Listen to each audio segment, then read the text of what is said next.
Hello again, welcome back to Asgard, and welcome to a quick build tutorial for AE2 for keeping large numbers of items in stock that are crafted. I've got a quick recipe in here basically to teach our system how to make bread. Okay, this is just an example recipe, but you could do this for pretty much anything, but it's common knowledge, I think, at this point that if you put down an interface, and let's say we told it we want to keep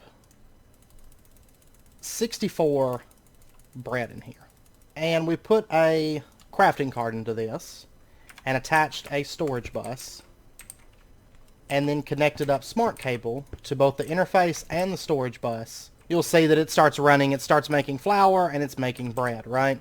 And it's going to start putting that bread into this. So we've got 9, there's 12, and so on, and we can actually see the bread and access it in here, right? So this can store up to a stack per slot. So at best, you're going to have 9 slots or 9 stacks of items, and it uses up 2 channels, right? We've got a stack of bread on hand at all times, and if I was to pull out some out of this, it would automatically refill it. Now, if you wanted to, of course, you could put another stack of bread here and keep 2 stacks of bread on hand, but in a lot of cases, you want to keep massive quantities of stuff. You know, even 9 stacks may not be enough, and you don't want to waste 2 channels, you know, trying to keep a bunch of stacks on hand. So what you can do, if you want, is using storage drawers, or really any kind of storage. You know, you could do this with chests or whatever if you wanted to. Let's go ahead and remove this. This system, we don't really want that, okay?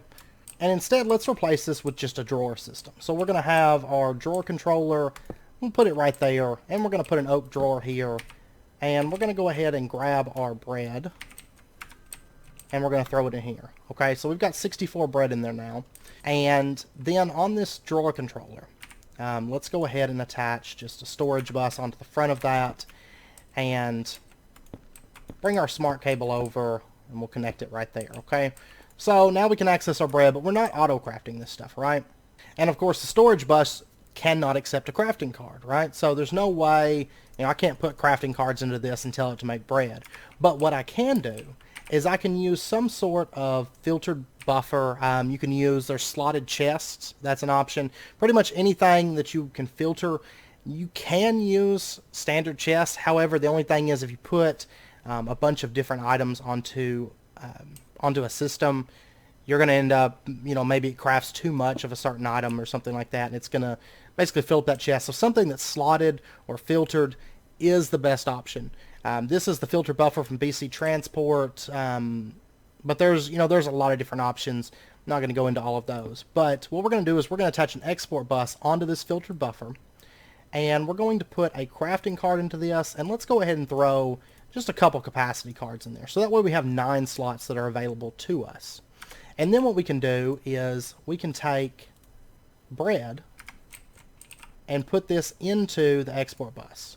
And so what's going to happen, and then in the filter buffer, by the way, just go ahead and put bread there. And so what's going to happen is it's going to start pumping bread into this. Let me go ahead and grab some acceleration cards just to make this a little bit faster. And I'll just put, I only have a slot for 1, but that's fine. So bread's going into this filtered buffer. And then what I can do is pump this out with item conduits into this drawer controller. Now what's going to happen is you're going to see that, I mean, it's not crafting anything. Basically, bread's going into the drawer and then it's getting pulled right back out to the filtered buffer, right? But what we can do is then we can go over here to scheduling, not scheduling mode, crafting behavior. And right here it says use stocked items or craft items while exporting. Well, if we click this, we can say do not use stocked items, only craft items while exporting. So what's going to happen is now everything goes into this drawer, and you'll see these kick on in just a second. There we go, it's cooking flour, and there we go. It just dumps some flour in here, or it'll probably throw some in just a second again. And there we go. It's making up a bunch of flour. It's sending it over here to get cooked. And it's basically going to do that until this filtered buffer gets backed up. So what's going to happen is this drawer is going to have to get filled. 32 stacks. And of course you can throw storage upgrades in this. You know, you can increase the storage. And then eventually it's going to get backed up. This filter buffer is going to get backed up, and it's going to stop exporting. So basically what you can do is you can have up to 9 items in this export bus if you throw 2 capacity cards in there.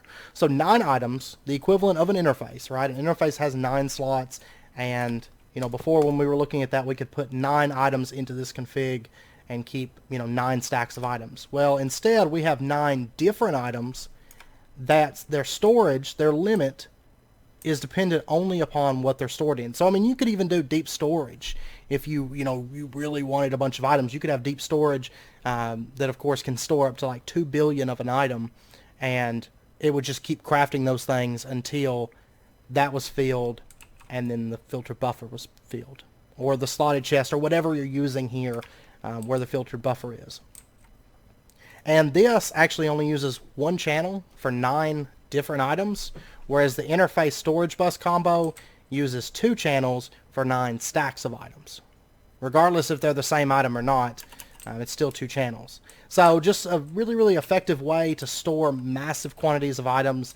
It's something, this is actually in Project Ozone 2 right now where I'm recording. And in Project Ozone 2, we're playing on Kappa mode, and we need massive amounts of items. Like I was wanting to keep chipsets and stuff in stock without just having it just set up to just auto create those. I wanted them crafting through the AE2 network, but I wanted to keep large quantities of those on hand. So a storage drawer filled 32 stacks, I mean, that's a lot better than a stack of chipsets, especially when I go to make something really expensive like the tier 6, 7, 8 solar panels, where I need a whole lot of chipsets for that. So anyways, that's pretty much it. Of course, this can be expanded on. You can add additional drawers here. You can add more items to the filtered buffer, more items to the export bus. If you do add new items, just make sure you've added them to the export bus as well as the filtered buffer, and given them a place in the storage drawers, or whatever you're storing them into.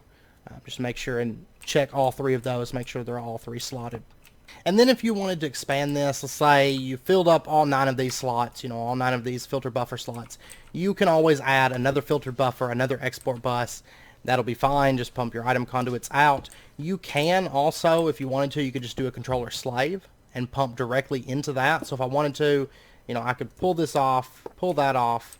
I could replace it with a controller slave and then put, let me just grab a piece of trim here to show you, and throw that down, and 289. So you can see that that works just as well. And of course, with the controller slave, you don't have to worry about filtering it, because it's only going to be able to accept items until the drawer is filled, and then it's going to stop accepting items, right? So the controller slave itself doesn't have any internal inventory or anything like that. So that's an option as well. And of course, I mean, you could, if you wanted multiples of these, you could add additional controller slaves and kind of build this out and just have a whole bunch of controller slaves with export buses attached to it.